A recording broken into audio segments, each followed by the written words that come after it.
Asal-usul Banjarmasin.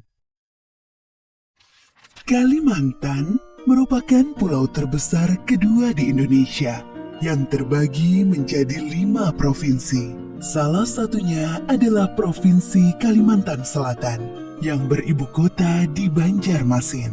Kota Banjarmasin berusia sangat tua. Sejarah berdirinya Kota Banjarmasin bisa kita simak dalam kisah berikut ini.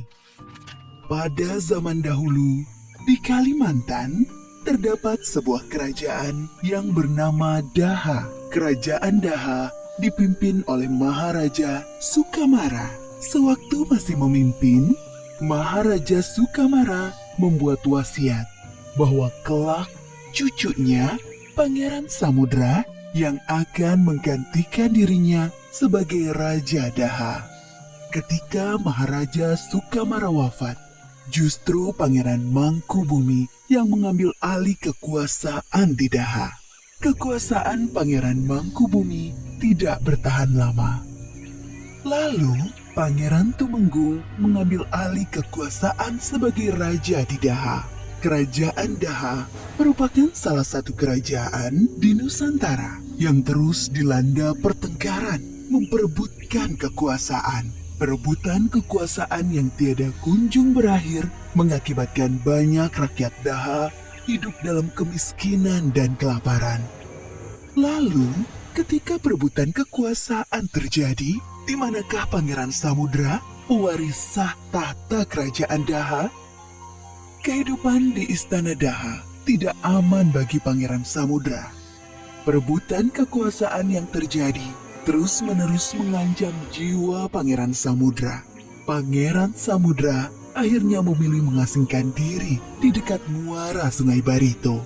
Di sepanjang aliran Sungai Barito, terdapat kampung-kampung yang berbanjar-banjar atau berderet-deret mengikuti aliran sungai hingga ke muara. Kampung-kampung tersebut meliputi Baladean, Sarapat, Muhur, Tamban, Kuin, Balitung, dan Banjar. Di antara kampung-kampung tersebut, Kampung Banjar memiliki lokasi yang strategis karena letaknya di muara yang merupakan pertemuan dari 5 aliran sungai.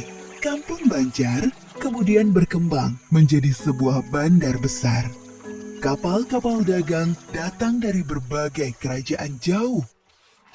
Saat itu, Kampung Banjar berada di bawah kekuasaan seorang patih yang bernama Patih Masih. Sehingga Kampung Banjar kemudian dikenal dengan nama Banjarmasin. Patih Masih mengetahui bahwa Pangeran Samudra berada di wilayahnya. Patih Masih kemudian mengadakan perundingan dengan Patih Balit, Patih Muhur, Patih Balitung, dan Patih Kuin. Perundingan itu mencapai kesepakatan untuk mengangkat Pangeran Samudra menjadi raja, sebagaimana wasiat Maharaja Sukarama. Atas permintaan Patih Masih dan 4 patih lainnya, Pangeran Samudra akhirnya bersedia menjadi raja di Banjarmasin. Dengan naiknya Pangeran Samudra menjadi raja, maka Banjarmasin sebagai ibu kota kerajaan semakin berkembang pesat. Perdagangan berkembang semakin ramai. Perkembangan Banjarmasin dan naiknya Pangeran Samudra menjadi raja membuat posisi kerajaan Daha menjadi terdesak. Pangeran Tumenggung segera memimpin pasukannya menyerbu Banjarmasin. Perang terjadi di Sungai Barito maupun di daratan. Peperangan tersebut membuat korban berjatuhan dalam jumlah besar dari kedua belah pihak. Ananda Pangeran Samudra, kita telah kehilangan banyak prajurit. Kita harus meminta bantuan pada Kesultanan Demak di Jawa. Jika tidak mendapat bantuan, hamba khawatir bandar besar ini akan jatuh ke tangan Pangeran Tumenggung. Baiklah, usulan Patih Masih sangat tepat. Kita membutuhkan bantuan pasukan dari Jawa. Karena itu, Patih Balit saya utus untuk segera berangkat ke Demak menemui Sultan Trenggono. Perintah Pangeran Samudra siap hamba laksanakan. Ketika itu, Kesultanan Demak dipimpin oleh raja yang bernama Sultan Trenggono. Patih Balit, sampaikan kepada Pangeran Samudra, Permintaan bantuan pasukan bisa kami penuhi dengan satu syarat. Raja dan seluruh rakyat Banjarmasin bersedia memeluk agama Islam sebagaimana Sultan dan rakyat di Kesultanan Demak.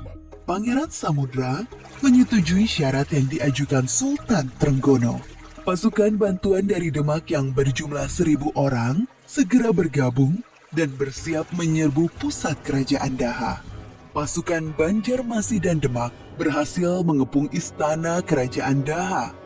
Korban berjatuhan di pihak pasukan Daha. Namun Pangeran Tumenggung bersikeras tidak mau menyerah. Yang mulia Pangeran Tumenggung, korban dari pihak prajurit kita semakin banyak. Saya sarankan agar pangeran melakukan perang tanding dengan Pangeran Samudra. Siapa yang kalah, maka dia harus tunduk kepada yang menang. Inilah satu-satunya cara untuk mencegah semakin banyaknya korban. Usul Patih Arya Trenggana diterima oleh Pangeran Tumenggung dan Pangeran Samudra. Mereka berdua siap untuk melakukan duel penentuan. Ketika duel hampir berlangsung, tiba-tiba Pangeran Samudra membuang pedangnya. Pangeran Tumenggung, bagaimanapun engkau adalah pamanku. Bagaimana mungkin aku tega membunuh paman yang sudah aku anggap sebagai orang tuaku sendiri? Aku sudah membuang pedang, silahkan paman membunuhku. Pangeran Tumenggung yang awalnya marah dan siap membunuh Pangeran Samudra, akhirnya menjadi luluh hatinya. Ananda Pangeran Samudra, maafkanlah pamanmu ini. Selama ini, paman hanya mengikuti hawa nafsu untuk berkuasa, hingga mengakibatkan rakyat banyak yang menjadi korban. Pangeran Tumenggung akhirnya menyerahkan kekuasaannya kepada Pangeran Samudra. Pangeran Samudra kemudian menyatukan Daha dan Banjarmasin menjadi